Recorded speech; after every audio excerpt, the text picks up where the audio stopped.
Hey, my friends, welcome to my class. I hope you are enjoying and you are doing well. You are practicing a lot your concepts, okay, to gain the mastery over that. Today I am going to talk on a general science concept. So, what is that? I think most of you have experienced this at your home when your mom is cooking food and she orders you go and please chop an onion. Please cut onion. So now I'll come to the question, but before I want to take your attention to this thing, what I have said before, I say to you that chop onion. अभी मैंने बोला क्या chop onion. देखो अब मैंने आपको बोला chop. Chop means होता है दोस्तों काटना. क्या होता है दोस्तों काटना. जब आप सब्जी को काटते हो, सब्जी को इंग्लिश में क्या बोलते हैं, उसको हम बोलते हैं वेजिटेबल. क्या बोलते हैं वेजिटेबल उसको बोलते हैं. क्या बोलते हैं उसको हम वेजिटेबल. मैंने ऑलरेडी इसको कवर किया है. इसको हम बोलते हैं vegetable, not vegetable. In advance English में हम उसको बोलते हैं वेजिटेबल. चॉप, जब भी आपको, जैसे मैं एग्जांपल बोलता हूं, मैं सब्जी काट रहा था, I was chopping the vegetable. Okay, मैं धनिया काट रहा था, I was chopping the coriander. Coriander. Okay, तो ये चॉप का, इस चॉप का हम यूज करते हैं, कट का यूज नहीं करते. हम क्या बोलते हैं चॉप, काटने को. ओके, जैसे आप बोलते हो कि मैं मूली काट रहा था, I was chopping the radish. Okay, carrot chop कर रहा था मैं, please chop chop, cut cut, तो बोलो चॉप चॉप. तो ये आपका हो गया. बट रीजन क्या है, जब आप क्या करते हो अनियन को काटते हो, एक आपकी आंखों में बर्निंग सेंसेशन होती है और टीयर्स भी आते हैं. ये रीजन क्यों होता है ऐसा, उस अनियन में है क्या, उस प्याज में है क्या जो आपकी आंखों में इरिटेशन करती है. तो इसके पीछे क्या है, एक साइंस का लॉजिक है. एक गैस रिलीज होती है उससे, और उसी गैस के कारण क्या होता है, हमारी आंखों में टीयर्स आते हैं. कुछ ग्लैंड्स होते हैं हमारे आईज में जो एक्टिवेट हो जाते हैं. समझ में आ रहा है, कोई ग्रंथि होती है हमारी, यहाँ पर एक ग्रंथि होती है जो एक्टिवेट होती है. So I will go deeper into that concept में, हम उसमें जाएंगे. अब ये जब ग्लैंड एक्टिवेट हमारी हो जाती है तो फिर टीयर्स आने शुरू हो जाते हैं और इरिटेशन भी होती है. तो हम थोड़ा सा डीपर कॉन्सेप्ट में क्या करते हैं, उसको थोड़ा सा और भी अच्छी तरह समझने के लिए चलिए हम उसको देखते हैं दोस्तों. तो आपका ये हो गया अनियन, प्याज हो गया. ओके, अब इस अनियन को हम लोग क्या करेंगे, कलर्ड मार्कर्स का यूज करेंगे ताकि आपको क्लैरिटी हो हर एक पॉइंट पे.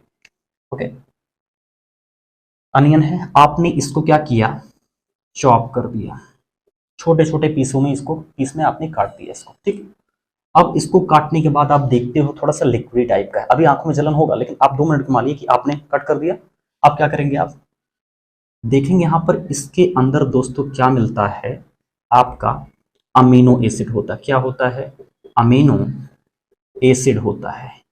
इस अमीनो एसिड वही होता है जो प्रोटीन सिंथेसिस में हेल्प करता है दोस्तों. ठीक है, अब इस अमीनो एसिड को हम लोग बोलते हैं सल्फॉक्साइड्स. सल्फॉक्साइड्स, सल्फॉक्साइड्स. लेकिन जैसे आप प्याज को काटते हो तो उसके सेल को भी काटते हो, उसके अंदर छोटे छोटे सेल भी हैं, कोशिका के रूप में है, उसको आप काटते हो. और कट जब आप उसको काट देते हो दोस्तों, तो ये सल्फॉक्साइड जो उसके अंदर पाया जाता है, किसके अंदर, प्याज के अंदर. ठीक है, क्या होता है, कहते हैं प्याज के अंदर ये क्षमता होती सल्फर को अवशोषित करता है वो. तो ये सल्फॉक्साइड जो आपका है, ये परिवर्तित हो जाता है किसमें, आपका सल्फेनिक एसिड में. किसमें हो जाता है दोस्तों, सल्फेनिक एसिड में आपका क्या हो जाता है, ये आपका परिवर्तित हो जाता है सल्फेनिक एसिड में. अब ये सल्फेनिक एसिड क्या है, अपने आप में बहुत ही अनस्टेबल है. अनस्टेबल का मतलब क्या है, बहुत ही कमजोर है. ठीक है, कमजोर होने के कारण ये अपने आप को कई रूपों में प्रदर्शित कर लेगा.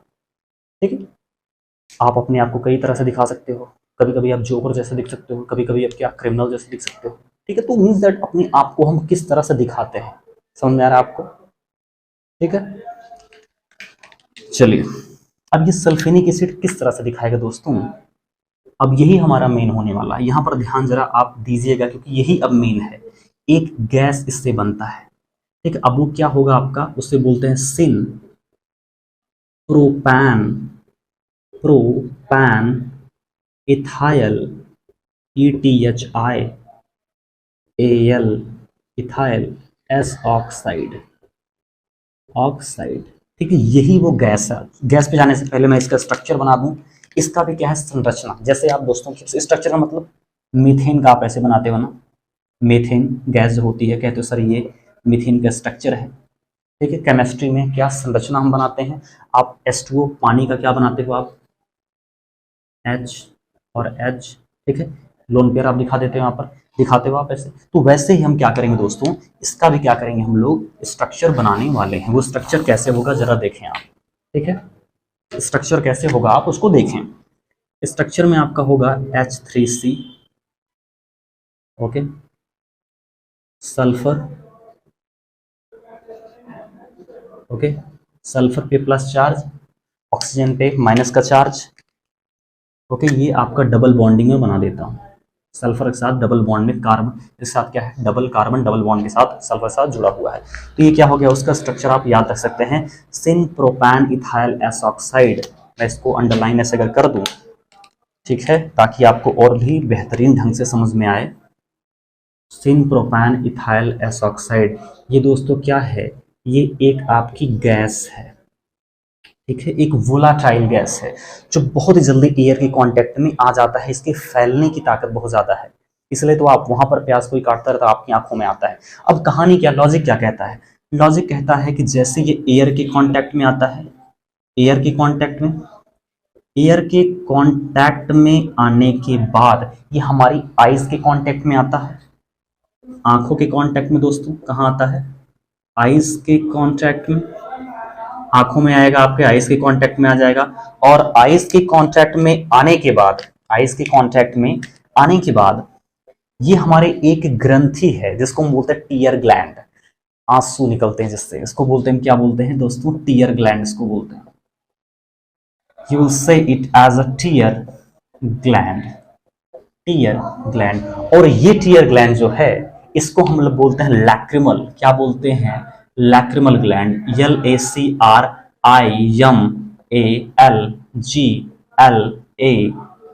और D है लैक्रिमल ग्लैंड। लैक्रिमल ग्लैंड आपका यहाँ पाया जाता है दोस्तों, कहाँ दिख रहा है आपको, लैक्रिमल ग्लैंड आपका यहाँ पाया जाता है।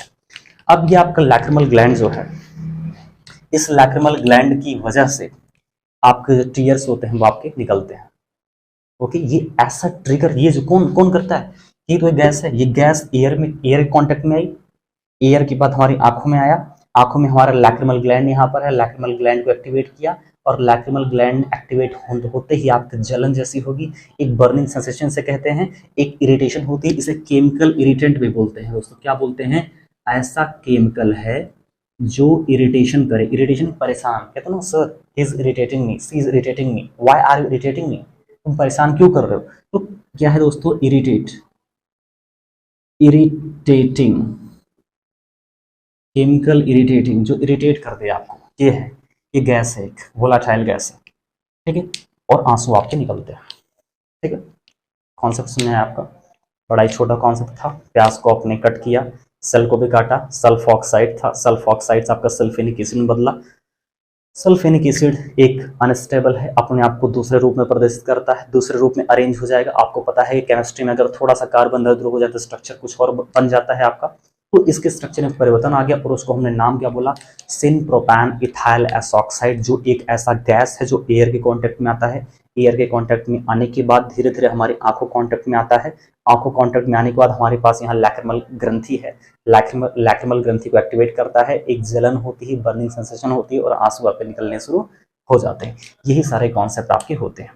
ठीक है, ये जो गैस होती है आपकी आंखों में इरिटेशन लाती है, जलन लाती है, और जलन लाने के साथ साथ क्या करते हैं, आपकी लैक्रिमल ग्रंथि को एक्टिवेट भी कर देती है ताकि आंसू निकले। याद रखिएगा, जब भी आपके प्यास काटते समय आंसू निकलते हैं तो भावनात्मक रूप से नहीं निकलता, आप इमोशनल हो कि वो नहीं निकल रहा है, आप इमोशंस भरे हो, मुझे किसी ने कुछ कह दिया, मुझे रोना आ गया, आंसू निकल रहा है, वो इमोशंस की वजह हो रहा है। बट यहाँ पर आप हंस रहे हो, किसी ने प्यास को कट किया, फिर भी आपके आंसू निकलेंगे। So this was the concept, और ऐसे छोटे छोटे कॉन्सेप्ट साथ हम मिलते रहेंगे और बाद में अच्छे अच्छे टॉपिक हम डिस्कवर करते रहेंगे। Okay, so practice a lot to get the concept very well. Okay, thank you very much.